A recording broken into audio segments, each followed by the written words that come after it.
you do have to be in a calorie deficit in order to lose weight. And there are nuances.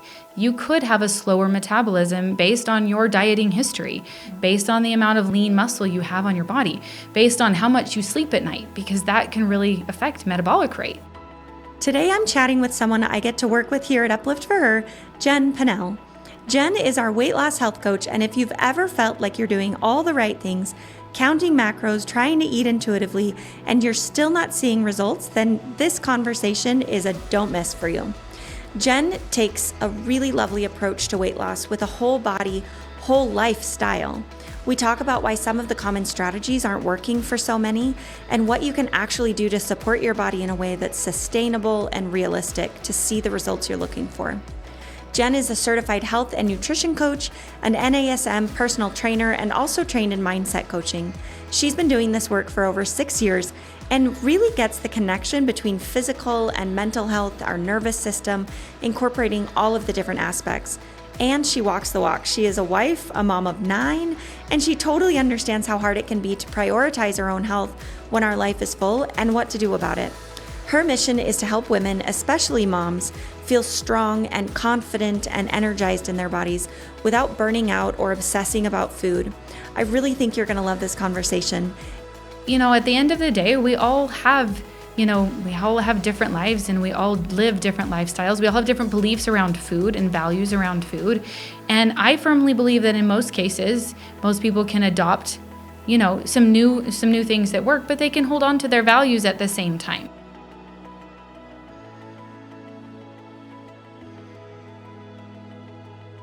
Well, Jenn, thank you so much for being here. It's always fun to have you on and talk. And we've had have we done 1 or 2 episodes together? 2? This is my second. Okay, this is your 1. second. Mm-hmm. Well, we need to do more. So thanks for coming. Thanks for having me. Well, we are talking about weight loss. I feel like there needs to be a sound effect like dun, dun, dun.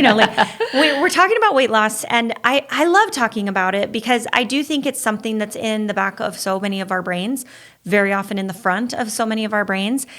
On the other hand, it's something that I don't love talking about because I think we kind of miss the point a little bit when we talk too much about weight loss.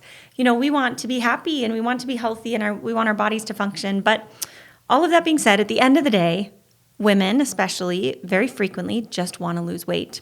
And they want those other things, but actually they just want to lose weight, right? So let's just call it what it is. And we're talking about how to lose weight.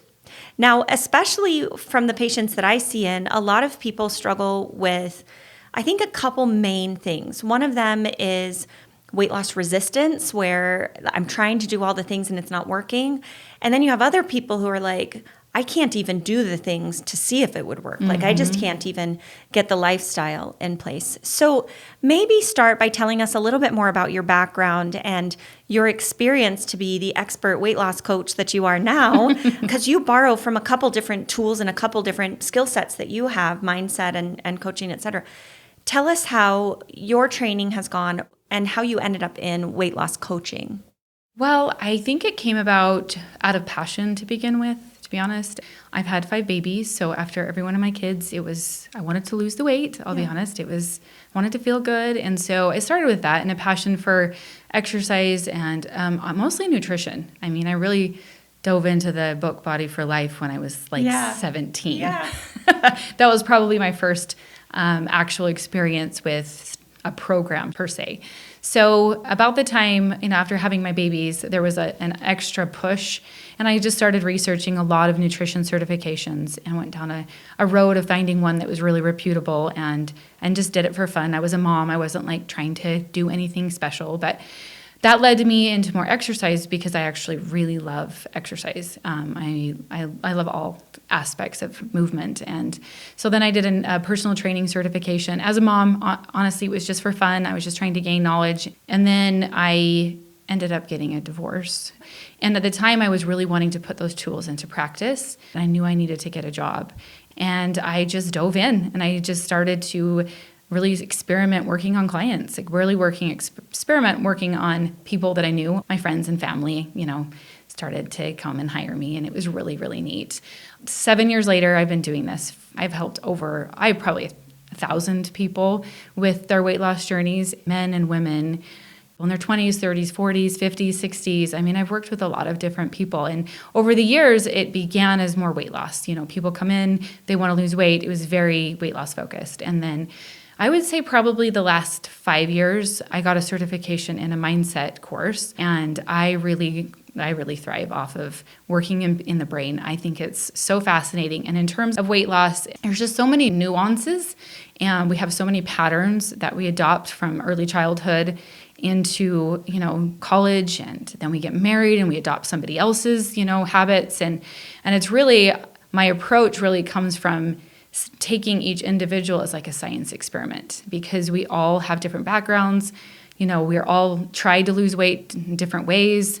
It's like, when patients come into you and there's a lot of different nuances with health even. And so working between the exercise, the nutrition, and the mindset, that whole piece, I feel like there's certain people that come to me and they need more of the nutrition. They need more education there. And I there's some people who just need more of a push because they can't get themselves to move as much. And then there's others that I work with, and we actually do a lot more mindset work before we even work on the weight loss. They think they're coming to me and we're going to lose, 50 pounds in 6 months. And I say, this is probably going to take a lot longer than you think. And then we start working on the mind and the brain. And that part it's really fascinating to me. And so important and so slow sometimes, because we are trying to unravel our old coping skills and our old belief systems. So it can be really slow there. I really want this episode, this conversation, to be really helpful for people, because weight loss is such a frustrating thing. We all want to look our best, and we want to feel our best, and we want our labs to be healthy. And I don't find anything wrong with any of those. I don't think there's anything wrong with wanting to look a certain way and, trying to feel good in our body. And so because of that, we'll just really dive into it. So when women are coming to see you, what are the things that they've tried that haven't worked? Have you seen that they've come with a series of things that you see over and over? Like, I tried that, it didn't work. What are the things that are not working? I would say that a lot of women come and let's say they've tried tracking macros, right? Yeah. That's a common one that I see a lot of, is people said, I've tried tracking macros. And I try to explain to people that, macro tracking is not anything new. It's not like a new diet or anything. It's basically the percentage of macros that we put on our plate. And it's a matter of understanding your body well enough to know which food falls into which category. Yeah. The majority of people aren't getting enough of certain nutrients, and it's developing and tweaking those nutrients. And I think what's not working is, and this is not every single person that comes into my office, but it's a perception of the actual plate or the perception of the macro tracking. And so I would say a lot of people try it for a week or they try it for 2 weeks, and what they're not seeing is the progress they want to see right away, and so then they're impatient and they give up. My approach to, I work with a lot of people on macro tracking and understanding that balance. And one thing I like to say is, instead of having exact numbers, let's have a range. Let's have a range, because our body varies from day to day on what its needs are. And some days, you might eat at the lower range of your macros, and some days you might eat a little on the higher end of your macros. The idea is to actually have some consistency. And to answer your question, I think that would be the answer, is that I don't believe that people are consistent enough trying something to actually see it work.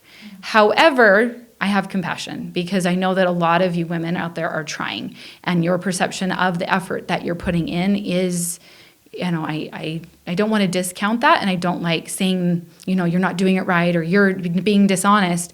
But in some ways, your lack of awareness and your lack of honesty with yourself, whether that comes from the emotional side of eating or just the fact that you believe that you're doing better than you are, usually when somebody hires somebody like me, and then they're having somebody see it from an outsider's view, and somebody's watching, it's a little different. You tend to be a little bit more on your best behavior because somebody's watching, and then you start to see the results. And I will get people, say that I've tried this for years, and this is amazing, or it's working now, and I don't know why it's working. Tell me why it's working. And I'll just say, well, you're consistently hitting the numbers, or you're consistently working towards that number.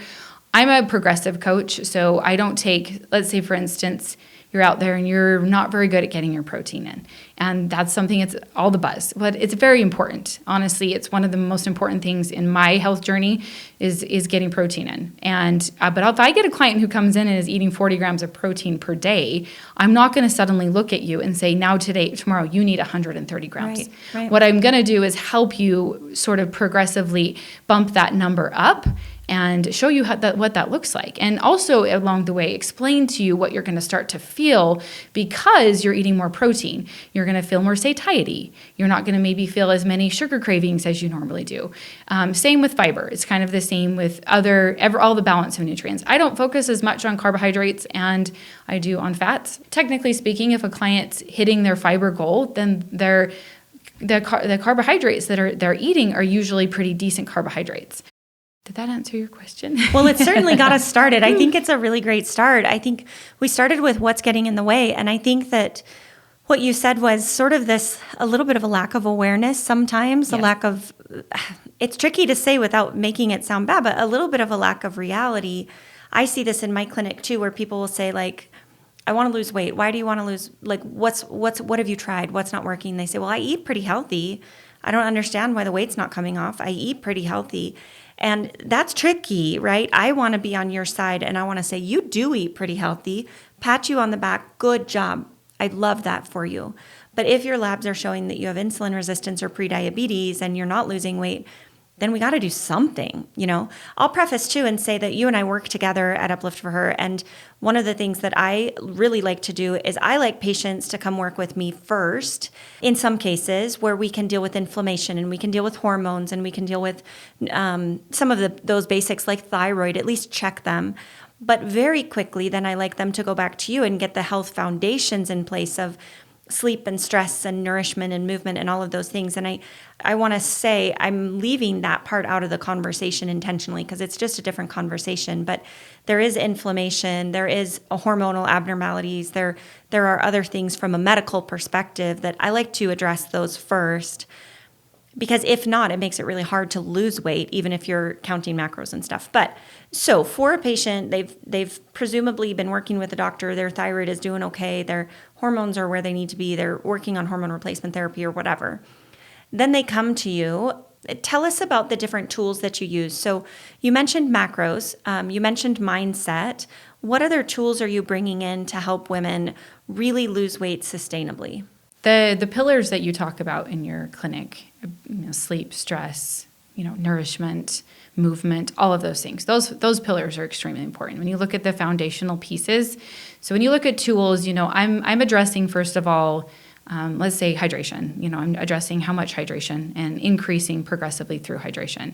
If we go back to tools, stress management, I would say we were talking about that a little bit before we started and how I believe most people's perception of their stress is very different than what it actually is on their physical bodies. And so I work a lot on mindfulness, on slowing things down, about becoming more present with our food, whether that looks like, putting your fork down and chewing your food and, really creating that awareness that we're talking about. You can track your food all day, but if you're not understanding your hunger cues or you're not understanding your body's needs. And so I try to implement a lot more mindfulness, and that comes from having those conversations about checking in on that biofeedback in every single one of my sessions. Is like, hey, how is your hunger? How have you been experiencing? And a lot of people don't really understand hunger cues in terms of real actual hunger or hunger that may come from a lot of high stress or hunger from maybe like lack of sleep, because lack of sleep can throw off those hormones that are regulating your hunger. A lot of people are dehydrated and they really are dehydrated, but they believe that they're hungry. And so they're overeating. So really implementing those conversations and having, real conversations around that. And then you can't put any one person in a box. Yeah. The same tools that work for one of my clients will not work for another client. So I like to offer suggestions. I have some clients who use a lot of meditation and, mindfulness in that way and slowing down. And I have clients who journal because they like to express pen to paper. I talk a lot about going for walks as a form of not only regulating blood sugar, but also to de-stress. So those types of tools are really just the foundation. And I would say that they're just basic lifestyle tips and things that I know that as women out there, you don't want one more box to check. I believe that, the world right now is telling you to eat more fiber, more protein, drink more water, get more sleep, manage your stress, like all the things. So I get it. But once you work on maybe one of those habits or those tools at a time, and you get better at them and they become more integrated as part of you as a human, your identity starts to become like, I don't want to stray too far away from drinking water. I might go 1 or 2 days and have a couple busy days and I'm dehydrated, and I might go, well, I'm really dehydrated. I think today I need to drink my water, not because I should drink my water, but because I am attached to the idea that my body feels better when I do these things. Yeah. Such a nuanced shift there, but to do something because your doctor tells you to do it or because you read it somewhere that it's important is different than kind of embracing like, I feel my best, or this is what's best for me. I believe this is what's best for me. Maybe let's go back a step and talk about macros, because I think that that's definitely something that a lot of people have some familiarity with, but I do find some people who don't know what it is. So what does that even mean? When we say counting macros, what does that mean? The 3 different macros are protein, carbohydrates, and your fats. Yeah. And so when you say tracking or counting macros, it's basically kind of like I said in the beginning, it's balancing out your plate. So if we're looking at a plate and we're saying, we want you to get 30% of your food from protein, okay? And maybe 30 to 40% of that from carbohydrates, and vice versa with your fats. You're filling with your fats, right? I actually want to address, because when you said, your perception of when you have a patient come in and they say, well, I'm eating really healthy. And that comes from, let's say you wake up in the morning and you have a piece of toast with an egg, or maybe an egg and 2 eggs, right? Which could be potentially, you're getting your protein in, there's some carbohydrates, maybe you even add some blueberries or something on the side. Right there, you're getting roughly 12 to 13 grams of protein, and maybe a little bit in your bread, a couple grams in there from your bread. So in your mind, you're thinking, oh, I'm getting protein in. And that's good. You are getting some protein in. But if I'm having a client that I'm really trying to get maybe 20 to 25 first thing in the morning to help stabilize blood sugar through the day, or to help them hit a higher protein goal, I want to help them understand that let's do a little bit more protein on your plate. What does that look like? I'm an egg white fan. I know a lot of you out there probably hate the egg whites, but I like to do my whole eggs with a bunch of egg whites because that's an easy way for me to get more protein in. I might side it with some blueberries and maybe like a half of an avocado or something to keep me more satiated and filled, and it gives me more fiber. So basically, when you're looking at your plate and you're becoming more aware, even if you're not tracking, you could just write all your food down, even for a week, and you could just take a step back and look at it and say, do you eat, 70% of your food, does it come from high carbohydrate foods? And do you eat about, maybe 20% from fat, and do you get about 10% from your protein? So what I try to do is help people see, because a lot of people don't really know or understand how to maneuver those numbers and change those, because we grew up eating a lot of snacks. Mm-hmm. I did. Mm-hmm. I ate a lot of cereal, a lot of granola bars, and so seeing that and coming from where you are, it does take a little bit of progress over time. Yeah. And as you see those macros change and you do flip to more like satiating, filling carbs and some healthy fats and some proteins, and you start to recognize how your body feels, especially when I don't have any beliefs on as far as like processed foods or, cutting whole food groups out. I don't preach any, if a client wants to do that, that's great. I do think minimizing certain things in your diet and really building on, I know you're all about adding more of the good stuff is a better place for your mind to be than saying, I can't have. Yeah. I think that usually backfires and doesn't work for most people. I think there are some internet debates about like it's not just calories in, calories out, and then at the end of the day, it is just calories in, calories out. It is like at the end of the day, there has to be a caloric deficit. How do you talk to that question when people say like, I have been in a calorie deficit and it is not working. It must be my metabolism. It must be something else. How do you address that with people, and what are your thoughts about that? Well, I would first do some detective work to see how much they were actually in a calorie deficit, maybe talking them through what they were eating. That comes down, again, to the perception. You do have to be in a calorie deficit in order to lose weight. And there are nuances. You could have a slower metabolism based on your dieting history, based on the amount of lean muscle you have on your body, based on how much you sleep at night, because that can really affect metabolic rate. And so I do have a lot of compassion for people who have probably been underfeeding themselves for a long time because they're trying to lose weight and they think that they're in a calorie deficit because their calories are low, but their metabolism actually has downregulated and met them there. And so a lot of times with them, I try to explain that in order to increase metabolic rate, we actually need to increase your food. And one of the things that, a lot of fear comes around that, well, Jenn, you're going to increase my food. Yeah. Not only am I going to increase food, but I'm going to try to feed you more satiating, filling foods. Protein has a thermic effect of feeding, and that's a big word. And what it means is that it requires more energy for our body to break that down. And so it doesn't work the same way in our bodies that carbs and fats do. We need all three macronutrients. We do need all three of them, but they just each serve different purposes.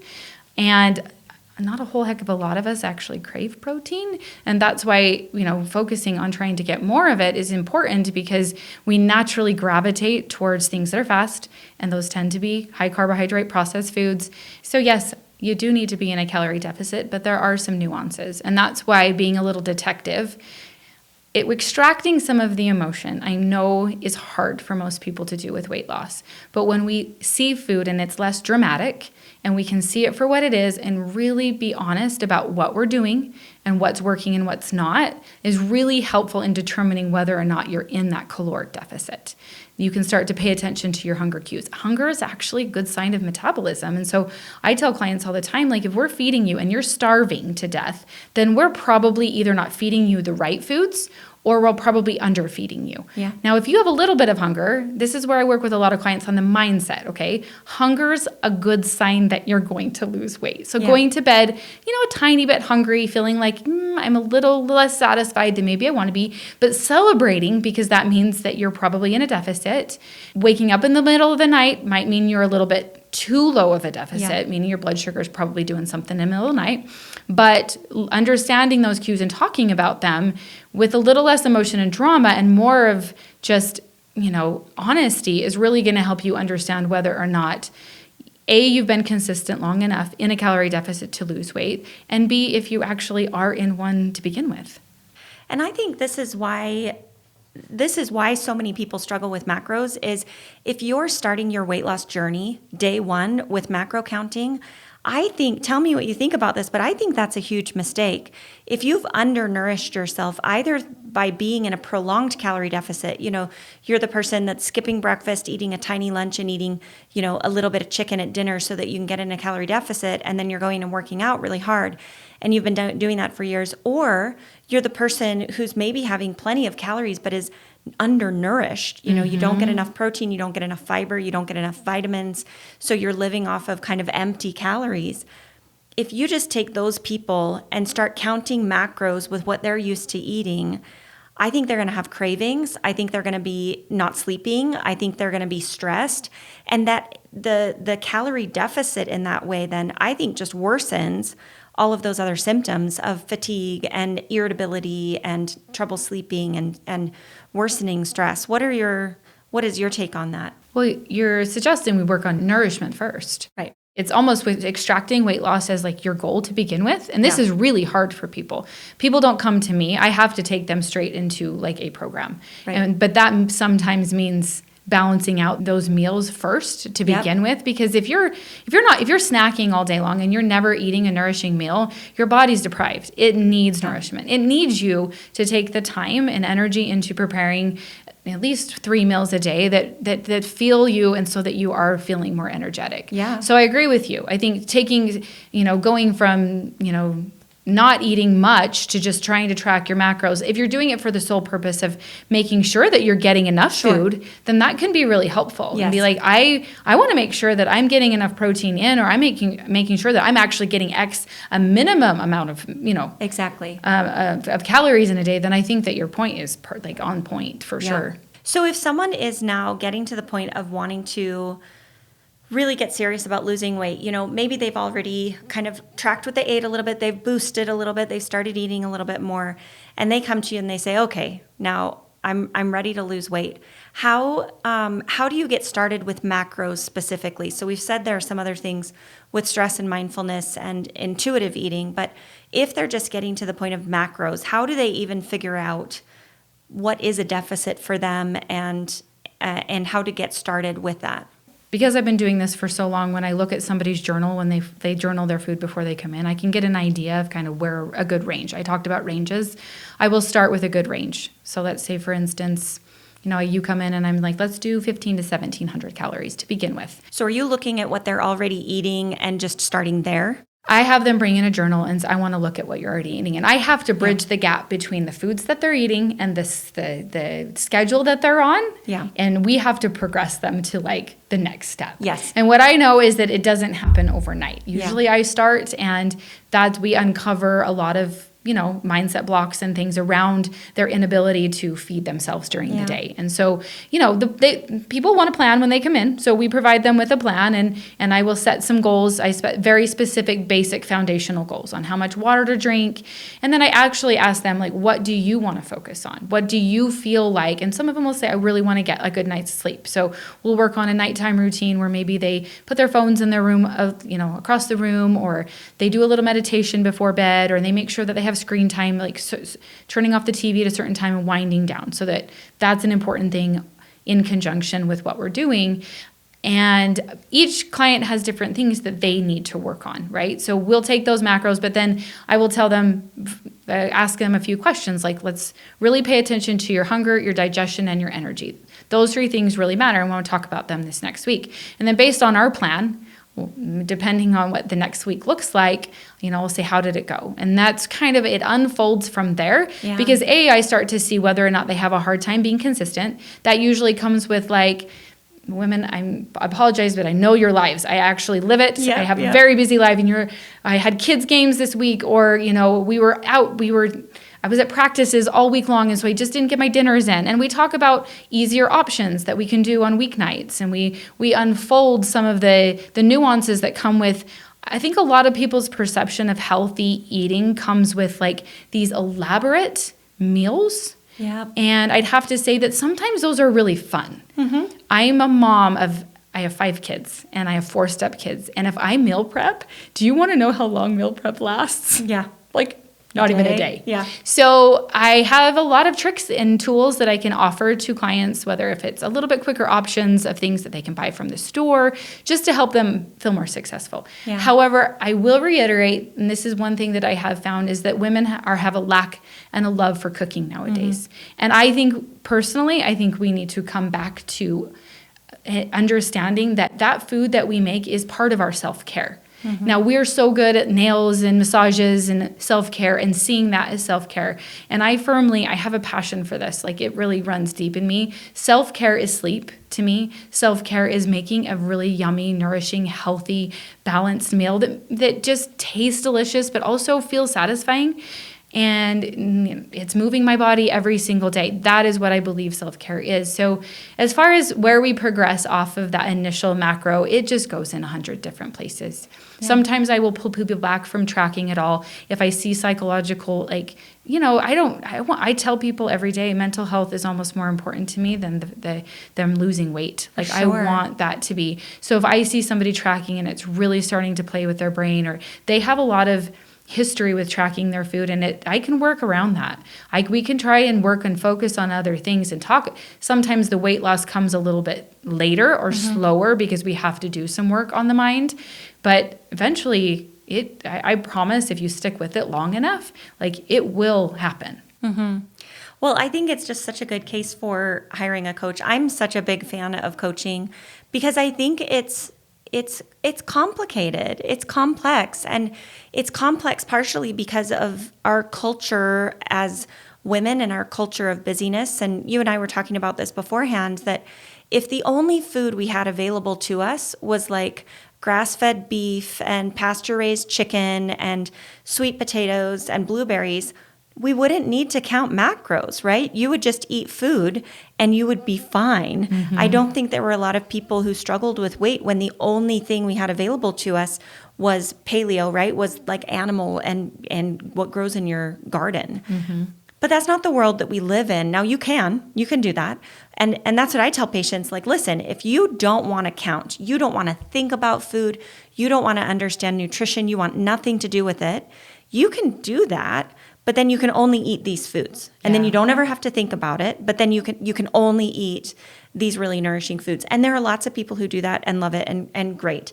But if you're the type of person who wants to have birthday cake on a special occasion or wants to go out for ice cream in the summer with your kids, you just have to know how much of that, saying like, I don't want to restrict.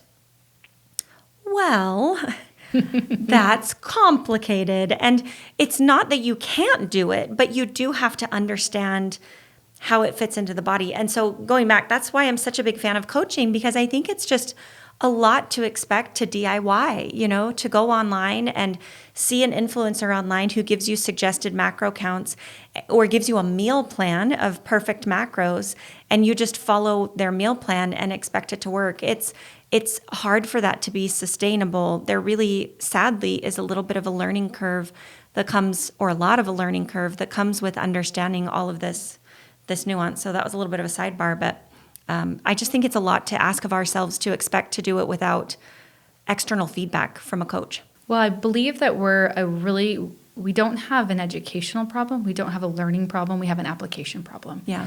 And I believe that is why hiring a coach, or why when people hire me, that application is put to the test. Yeah. And I think a lot of people, I tell people when they walk through my doors or when we get on a call, that my goal for them is to learn and understand and develop a better relationship with their own body within the confinements of all of the crazy health information out there. Yeah. Because, at the end of the day, we all have different lives, and we all live different lifestyles. We all have different beliefs around food and values around food.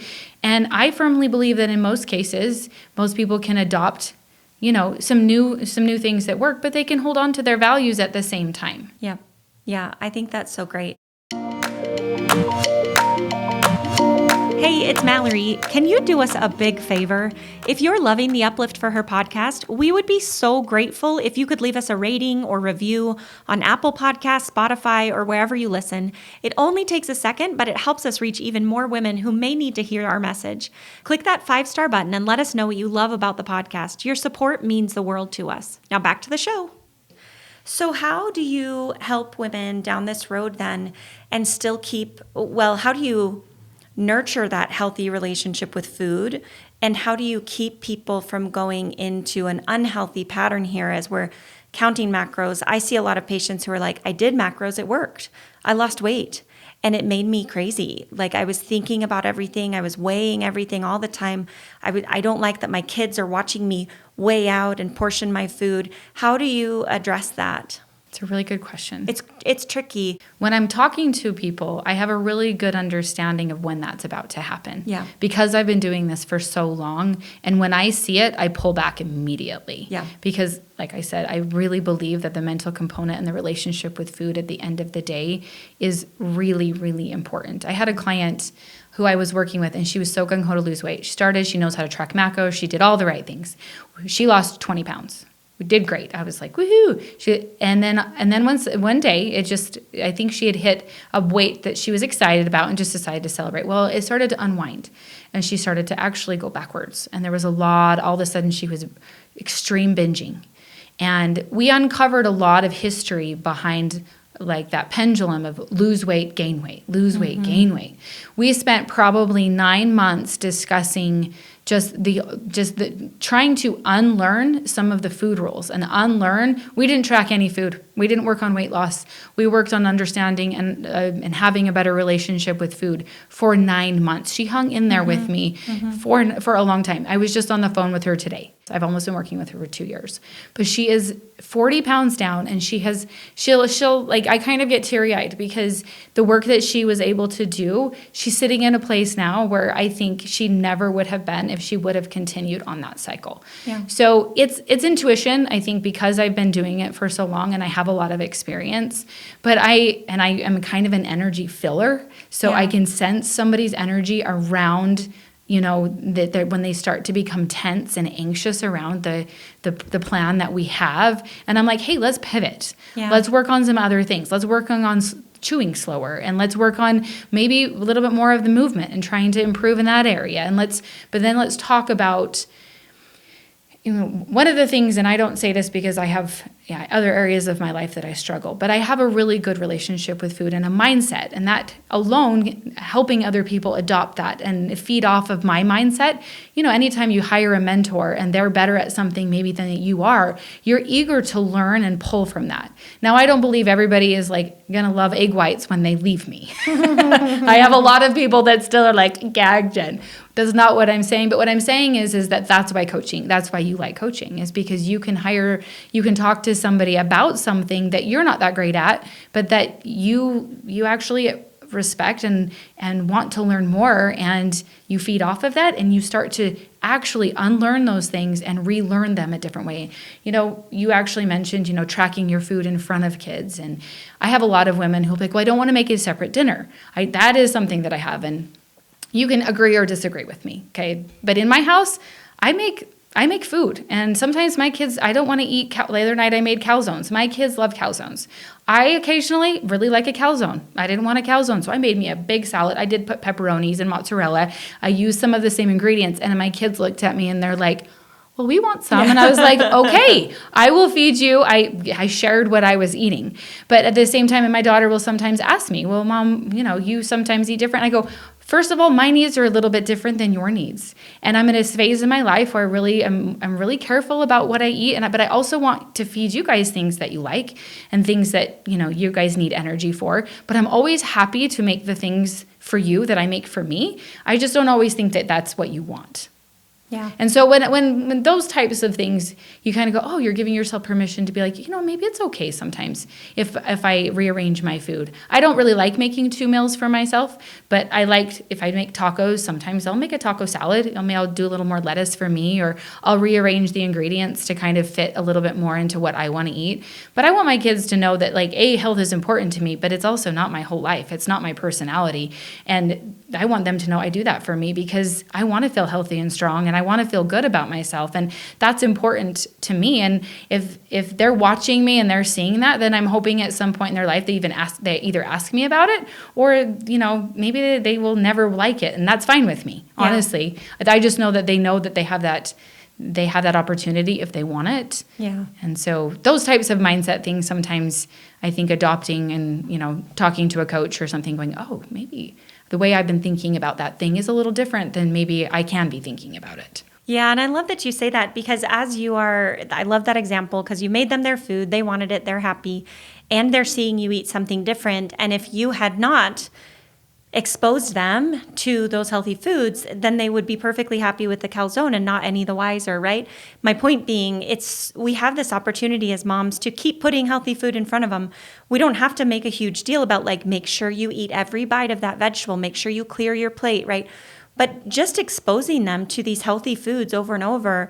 I had my niece over yesterday, and we had taco salad, and she tried tomatoes and was like, she's my sister's daughter, so I know her daughter puts tomatoes on her plate all the time, but she tried it for whatever reason, new house, and she goes, I didn't know I liked tomatoes. I like tomatoes now, right? Just that idea of continuing to put it in front of them, I think is so, so important as a mom. And I also think that it is just such a slight mindset shift for us to say, if we are weighing food or we're being cautious about food, we can say oh, I want to make sure I'm not eating too much. Or we can say, I want to make sure I'm eating enough. I want to make sure I'm getting enough of the good things that I'm supposed to be eating. So I'm trying to really focus on the health of my body. So I'm going to make sure that I get enough of these good things, see what I have on my plate. And this is one of the things that comes up around my table with my kids that we try to do is say oh, how many colors do you have on your plate? Did you know that those carrots are really good for your eyes and for your immune system and for we call it your pooper, for your gut, right? Did you know that they won't eat zucchini? Best efforts, but they will not eat zucchini. But, did you know that broccoli is super good for your immune system so you don't get sick? It's just a simple mindset shift from oh, I don't want to focus on food for my kids. I don't want them to get fixated on food versus, I want them to know about food. I want them to know what good things can come from food and what good things we can do for food. So along those lines, will you share with us, because I think a lot of people do struggle with that relationship with food. What does that look like for you, having what you feel like is a really healthy relationship with food? What does that even look like? Because I think some people listening may feel kind of clueless, like, I can't even fathom a healthy relationship with food. I am a person who wants to feel good. Yeah. I love feeling good. I love feeling good energy. I just got home from a trip to Italy. This is a really good example. And I had gelato and I had pizza and I had pasta and I enjoyed myself. But there were moments on the trip that I really missed protein. I really missed feeling satiated and filled. Yeah. And I have a relationship with my body that understands that when I feed my body, nourishing, good, satiating meals, I function better. My mood is better. I haven't lost a pound of weight in probably 13 years. I wouldn't say I've focused on weight loss for a really long time. I've sat in maintenance for that long.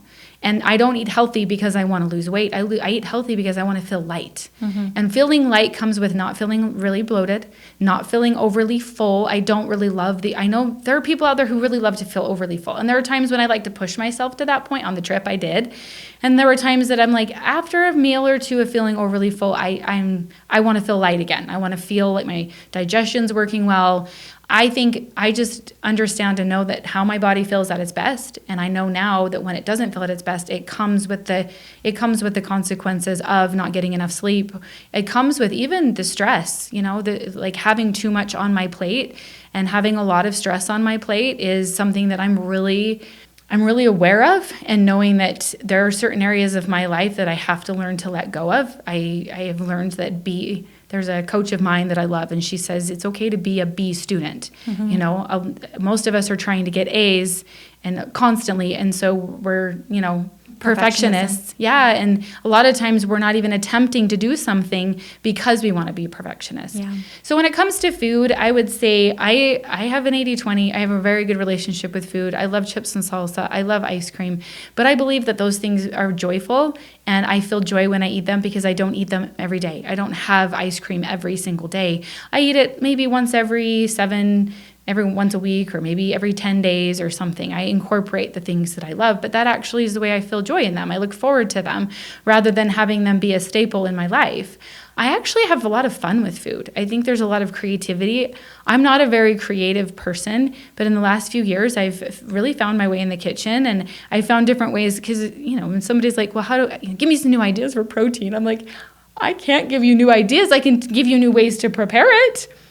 But it's the same things over and over again. And we live in an information age. So you can hop on social media, and there's a lot of creators out there that have really, and I get like those kinds of things excite me. I would say my mindset is when I see certain foods, or I'm going to give you a good example. Like if I see something, an advertisement on TV or something, and my husband will be like, whoa, and I'll be like, I just honestly got bloated and swelled seeing the food. Like, I just know what that will do to my body. And so my choices come from a place of how I want to feel versus what sounds good all the time, what tastes amazing all the time. I think my taste buds have changed. So I'm probably kind of weird. But I am able to, as I coach, understand that most people don't eat and think that way.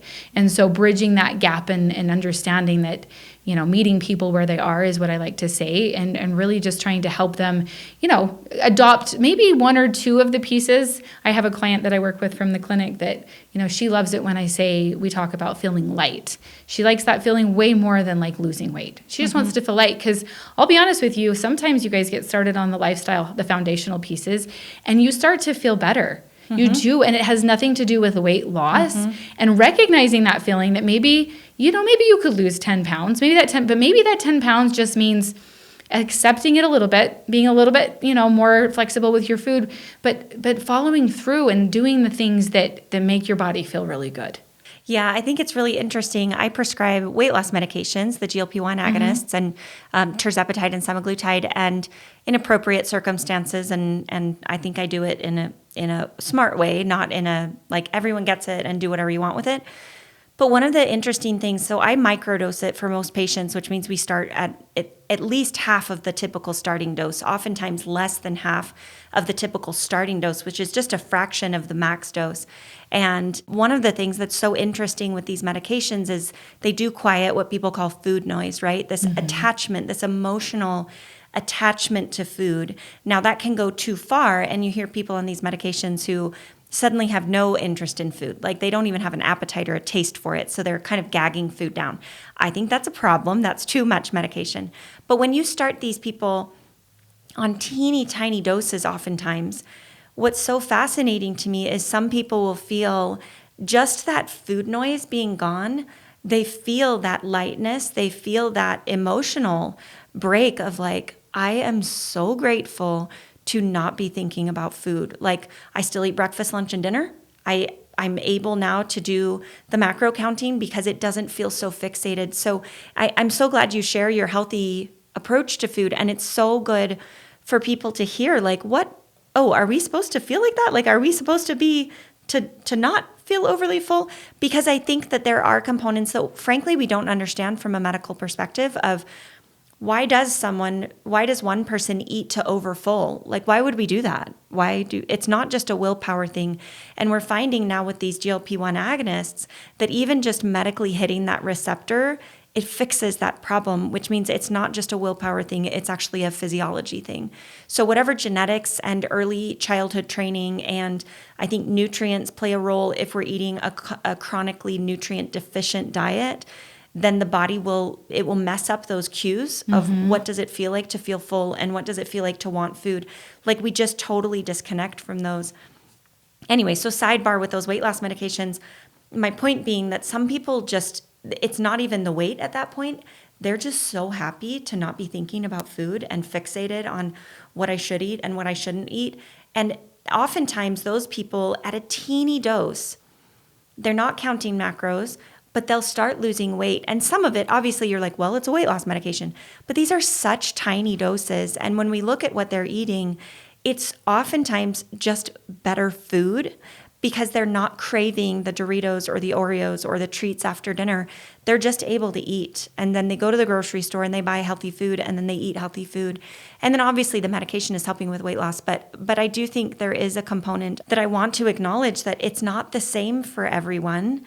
And having that background of food noise or that unhealthy relationship with food is sometimes more the problem than what you're actually eating.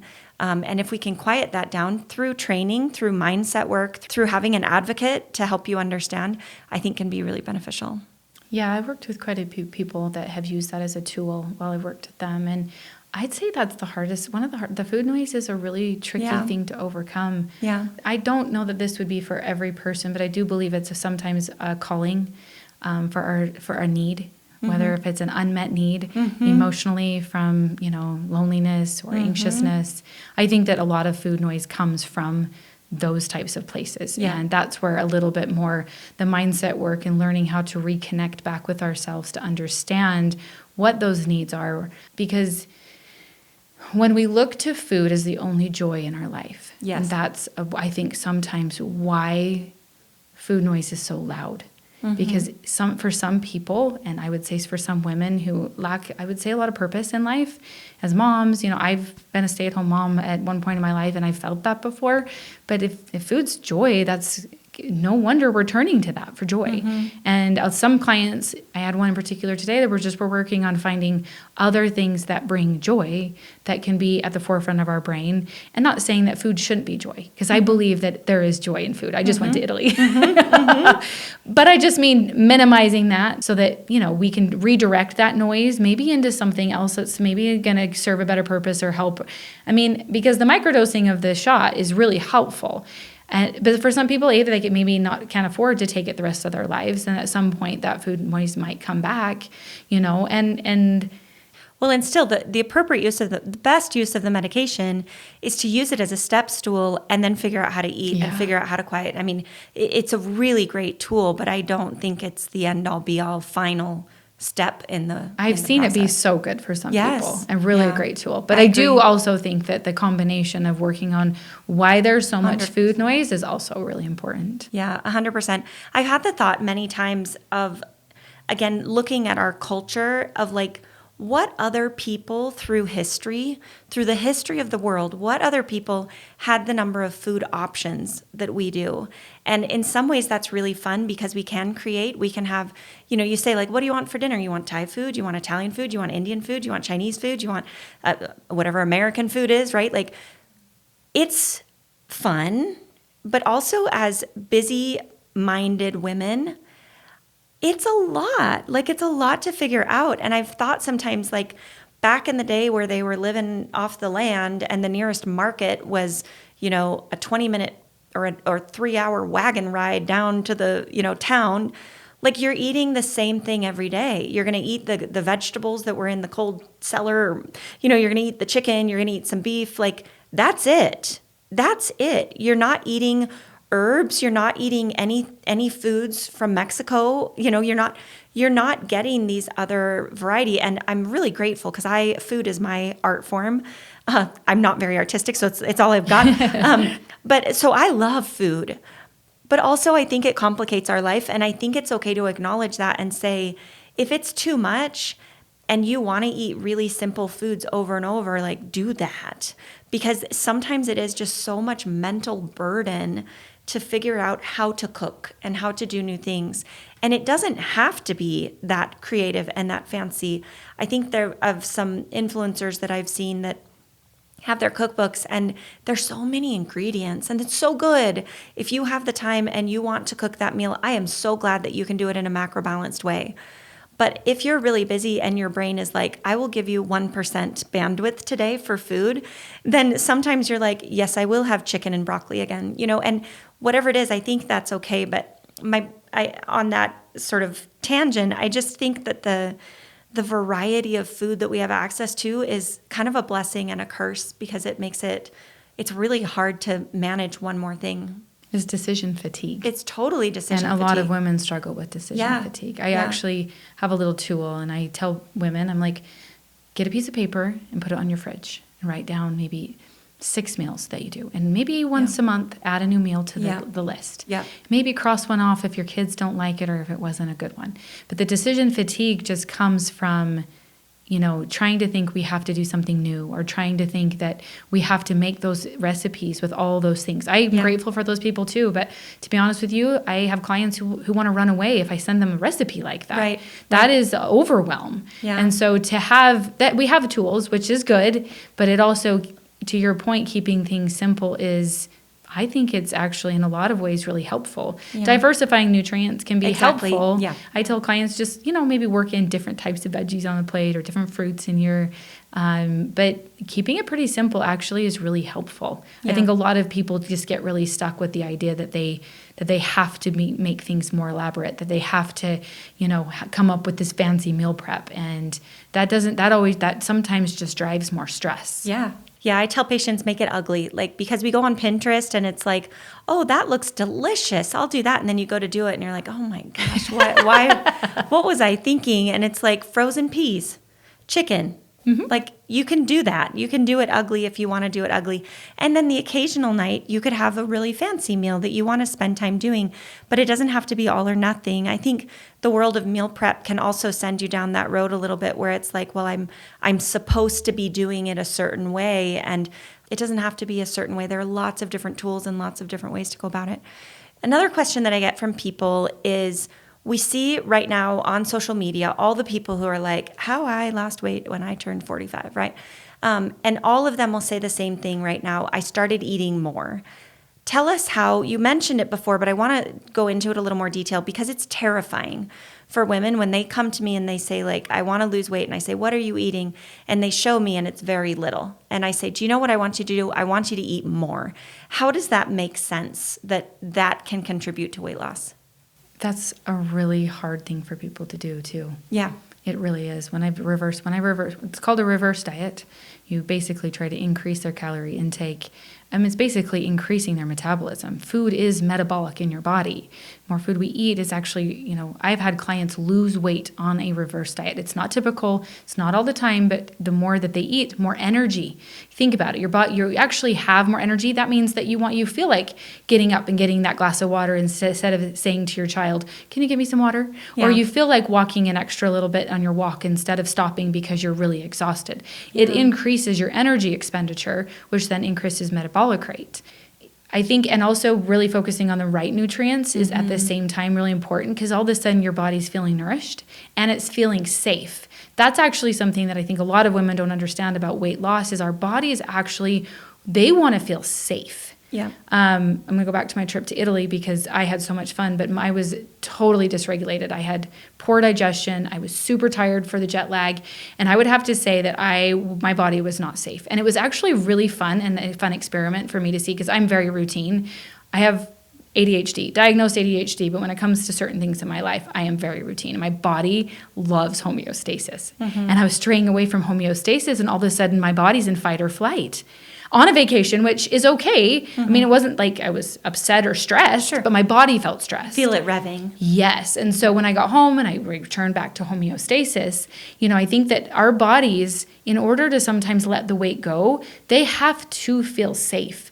Increasing the food, it actually helps your body feel safer. It's an added stress when you're in a calorie deficit. And so increasing food actually takes your body out of that stress and can actually send you're good. We can release the fat now because you're taking good care of us.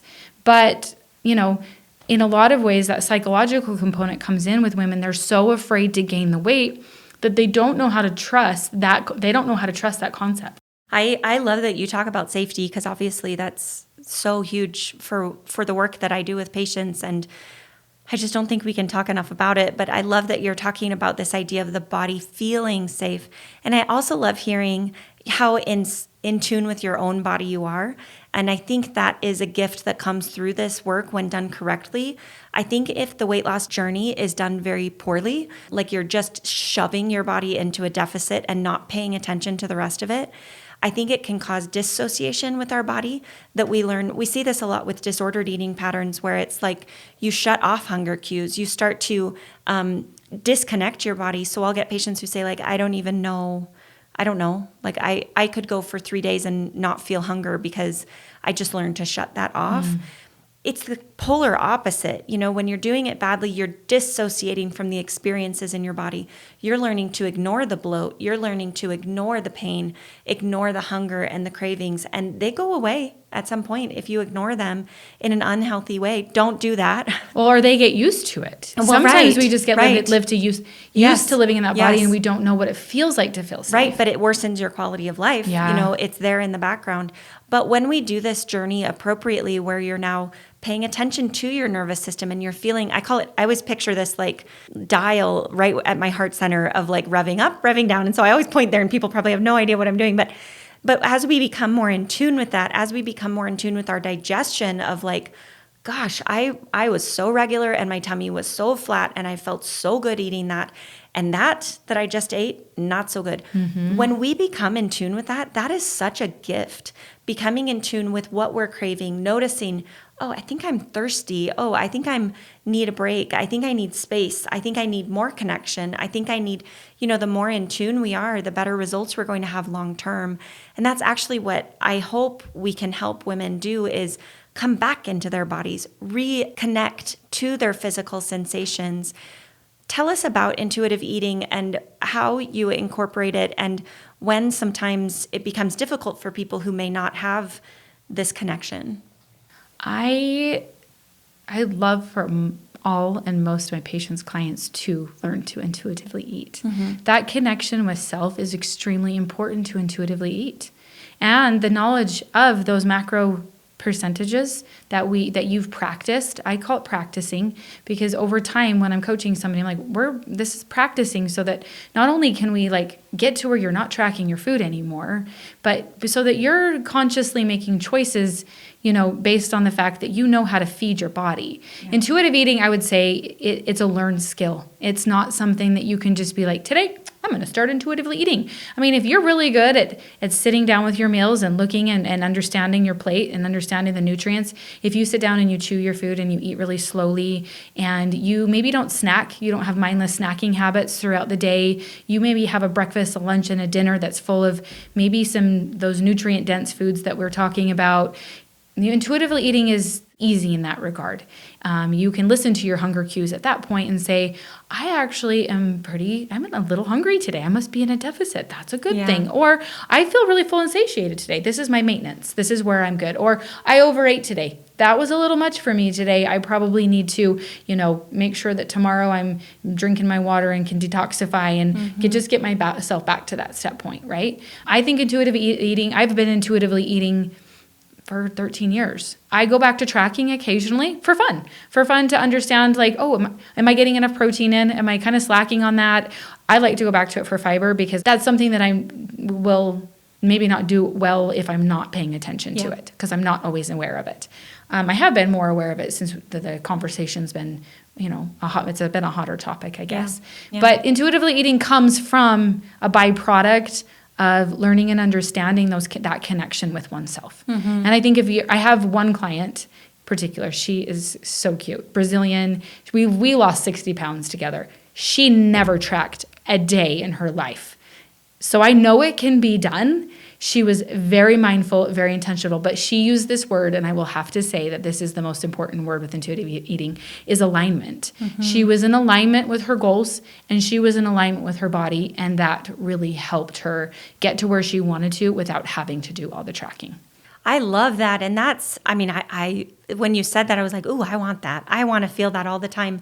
I do think there's some programs out there that say they center around intuitive eating, and I don't like them. I think that there are some that just assume that you're already in your body, and they can really mess with people, especially people who have chronic poor relationship with food or yo-yo dieting or, these mindset things. I think you want to do intuitive eating with someone who can talk you through it, because just saying I'm just going to listen to my hunger cues, I've seen it gone really badly, and I've seen it worsen disordered eating patterns because they're kind of tricking themselves or lying to themselves, or they're assuming that those cues are on and that you have appropriate hunger cues. And if you've been eating foods that are not nutrient dense for a prolonged period of time, or you've been eating in a calorie deficit, or you've been yo-yo dieting where you don't know, your body doesn't know what you're going to do yet. Are you going to feed it? Are you going to overfeed it? Are you going to underfeed it?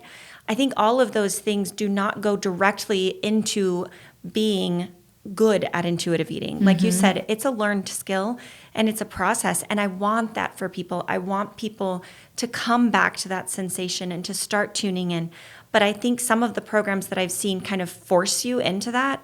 And I just think there's maybe a little bit of nuance there. What has your experience been? I mean, you're coaching people through it, so I think you're doing it the right way. But well, I actually will have a client that we're working together for a while, and we'll be tracking, and you can feel the burnout. Yes. And I actually feel they start to trust themselves enough to say, you know what, I'm in a pretty good rhythm. I've actually got a pretty good steady rhythm going. I just want to intuitively eat for a little bit.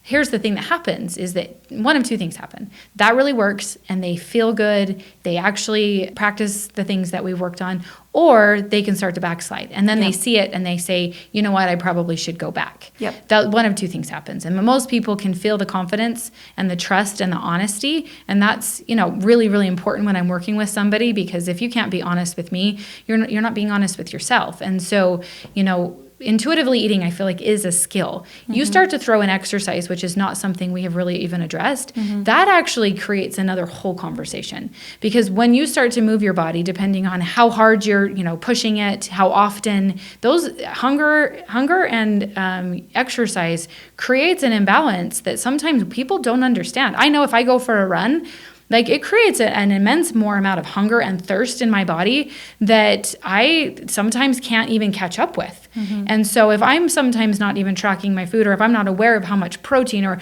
maybe not aware of even eating and right after I get done running, at least a decent meal to, bring my cortisol down and to just feel more, nourished. That can get away from you. If you're doing extreme CrossFits, HIITs, all kinds of workouts, your hunger cues are going to be all over the place. Yeah.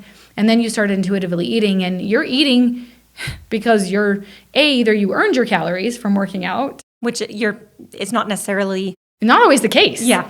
There's sometimes like I worked out really hard so I can eat more, but there's not also the actual evidence that you worked out that hard.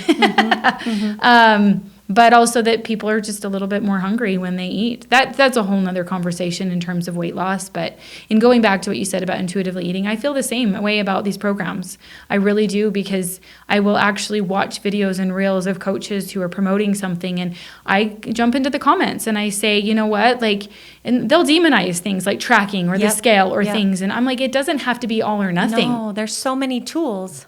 Yeah, and if a client is confident that they can walk down that path and I can lead them, then I will let them go. But they don't get very far before we know it's not working, because A, they're not getting the results, or B, they're really frustrated. They see it themselves. Mm-hmm. Tell me how you incorporate then what types of food, because when you're intuitively eating, you can't have like tons of Doritos and be like, I really am just craving something. I'm going to intuitively eat Doritos, because that is chemically altered to make it more highly palatable and to make us crave more. So how do you adjust that with intuitive eating to say, I want to listen to my body, but some of these foods will alter our cues? I'll give you an example of just how I think for myself, because I intuitively eat. I understand, like when I sit down, I rarely ever sit down with a bag of chips, because I know that A, they are highly palatable foods. But if I do, I usually try to pair it with something, either before or after that. Mm-hmm. So, say for instance, I get stressed, because I will stress eat, emotionally eat, like everybody else. Mm-hmm. And say for instance, I lean into more like, I like peanut M&Ms. So I might have a handful of those, and I recognize that at 3:00 I had a handful of peanut M&Ms. Maybe I had 2. So I a little bit overeat. A lot of times in my brain, I'm just going to try and balance that out later. I'm going to try and eat something that's probably pretty nourishing at dinner. A lot of my clients will take that opportunity and go, I just wasted my whole day. I might as well just eat pizza for dinner. Mm-hmm. I think the opposite is true. I think that, enjoy that food. I enjoy it. I don't beat myself up about having that food. If it's Doritos or if it's Oreos or whatever it is that you choose to eat, what I do is I just try to make that next meal, balanced out a little bit more, in conjunction with the fact that I just consumed a lot of calories and fats and carbs, and I probably don't need all those calories again at dinner, but I do need to eat.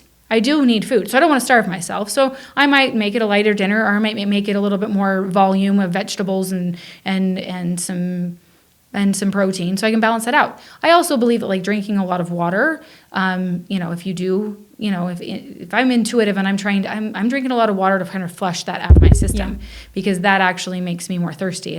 My body has a reaction to those kinds of foods that I think that there's a room for them. And I do think that people will emotionally eat, but learning how intuitively eating means just like going, oh, well, I can have that, and I did, but I can work that in by doing this next. Mm-hmm. Mm-hmm. That's where the awareness comes in. Does that help? Yeah, I think that's perfect. Well, we are out of time, but I want to just let you wrap it up for us. What is the big take home or anything that we may have missed when we're talking about weight loss for women? It's so awesome that you asked that, because I've had this on my tongue all week about the weight loss does not equate happiness. Mm-hmm. I'm not going to negate the fact that losing weight doesn't feel good, and you can build confidence and feel better in your bodies because you are lighter. But in the end of the day, it does not make us any happier. Mm-hmm. Our happiness is not dependent on the size of our bodies. The happiness comes from doing the hard things in between. Mm-hmm. I feel so passionate about that, because I have been doing some hard things in my life lately that have been so uncomfortable. But doing uncomfortable things equates to growth. And that growth creates the dopamine, the serotonin, all of those happy feelings. And getting to that weight loss goal is honestly just the cherry on top. Mm-hmm. So, my takeaway with weight loss is that most of you women have been focused on this your whole life. And if you take a step back and focus on just the basics, the principles, the little pieces in between where you are today and where it is at wherever you're going to be in 10 years from now, do the hard thing. Do those hard things that you keep telling yourself you're going to do, because that's what honestly creates more happiness, is you following through, you keeping your promises, all of those things. And if you end up being a little 20 pounds heavier, but you're eating better and you're moving more, honestly, that 20 pounds is not that big of a deal. You're healthy, you're happy, you're balanced. So that's my takeaway. I love that so much. And I think that there are ways that you can lose weight in an unhealthy way, and it doesn't bring happiness. It brings illness, and it can bring other damage and other gut distress and many other things. But when we do it the right way, I love that you bring that up, and I agree wholeheartedly. So thank you for coming on and sharing your good vibes and your good approach. I just love the way that you approach it, and kind of taking this holistic approach instead of saying, I help women lose weight by counting macros and by exercising, by really looking at the whole person, which is really, as humans, what we all deserve and what we all want. We want to be treated as a whole person and not someone just to analyze our food and tell us we failed and that we need to tweak it. So I'm so grateful that you're doing the work that you're doing, and always a pleasure. Well, thank you for having me again. It was really fun. Oh, good. Thank you so much for tuning in to today's episode. A huge thank you to our guest for sharing their insights and time with us. We are grateful for the incredible support from our sponsors and to all of you listening. We couldn't do this without you. If you enjoyed this episode, please consider subscribing on your favorite platform. You can find us on our website, upliftforher.com, YouTube, Apple Podcasts, Spotify, or wherever you love to listen. And if you found value here today, please share this episode with someone who would benefit from it. Leave us a comment or give us a review. It really helps us reach more listeners like you. Thank you for being part of our community. Stay tuned for our next episode. Lastly, this information is for educational purposes only and not intended to be medical advice.